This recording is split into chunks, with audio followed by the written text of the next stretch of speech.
শুরু থেকে শুরু করি। সে ১ম এ একটা কাবা মানে মক্কা শরীফে একটা পৌত্তলিক পরিবারে জন্ম নিছিল নাকি? হ্যাঁ, হ্যাঁ। তারপরে সে কি করা শুরু করল? কেন তাকে ওইখানকার তার আত্মীয়স্বজন, পাড়া-প্রতিবেশী তারা কেন তাকে মানে মারধর করা শুরু করল? বলেন তো একটু যে কেন মারধর করা শুরু করল? আমি যতটুকু জানি যে উনি তাদের ধর্মের বিরোধিতা করছিল।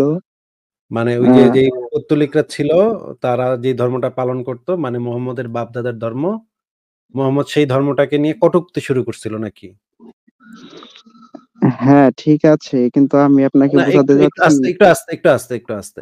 মানে ওই সমাজের যে সমস্ত মানুষেরা ছিল তারা যেই ধর্মটা বিশ্বাস করত, মনে প্রাণে বিশ্বাস করত এবং সেই মূর্তিগুলার পূজা করত। মুহাম্মদ কি করল একদিন আইসা সেই যে তাদের যে বাপ-দাদার ধর্ম, তাদের ১৪ গোষ্ঠীর ধর্ম সেগুলা নিয়ে কটূক্তি, অবমাননা, ধর্ম অবমাননা করা শুরু করল নাকি? হ্যাঁ, হ্যাঁ।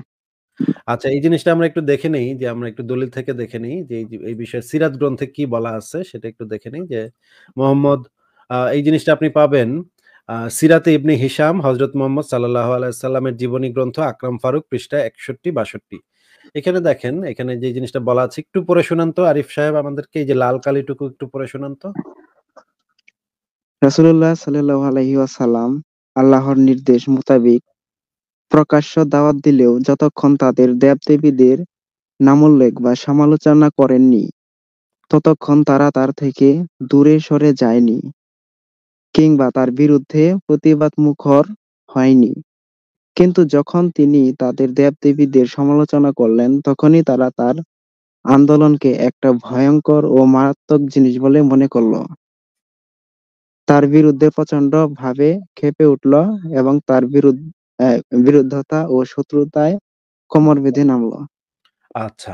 তাইলে আমরা জানলাম যে মুহাম্মদই আগে ওদের মানে আগ বাড়ায় গিয়ে তাদের ধর্মটাকে নিয়ে কটূক্তি করছে, খোঁচা মারছে নাকি? সমালোচনা তাদের দেব-দেবীর সমালোচনা করছে।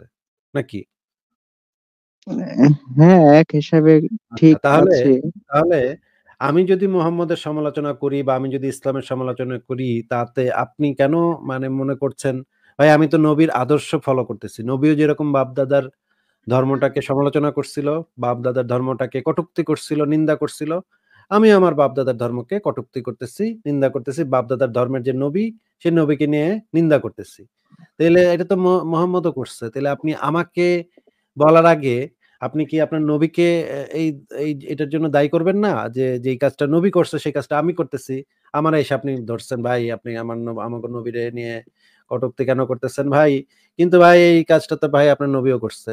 আপনার নবী কেন করছে? তাদের দেব-দেবী ওই সময়ের যারা দেব-দেবীকে বিশ্বাস করত তাদের ধর্মটাকে নিয়ে কটূক্তি কেন করতে গেল সে? বলেন তো?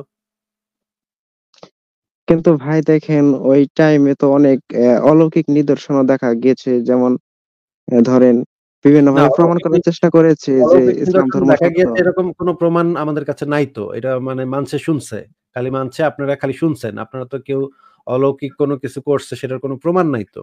সেটা নিয়ে পরে আলোচনা করব। কিন্তু আপনি যে অভিযোগটা করলেন আমার বিরুদ্ধে যে আসিফ সাহেব আপনি আমাদের নবীকে নিয়ে কটূক্তি করেন, আমাদের ধর্মকে নিয়ে কটূক্তি করেন। এই অভিযোগটা যে করলেন এই কাজটা তো আপনার নবী পর্যন্ত নবীও করছে। তাইলে আগে তো আপনার নবীকে গিয়ে ধরা উচিত যে বেটা তুই কেন ওদের ধর্মকে নিয়ে কটূক্তি করতে গেলি? নাকি?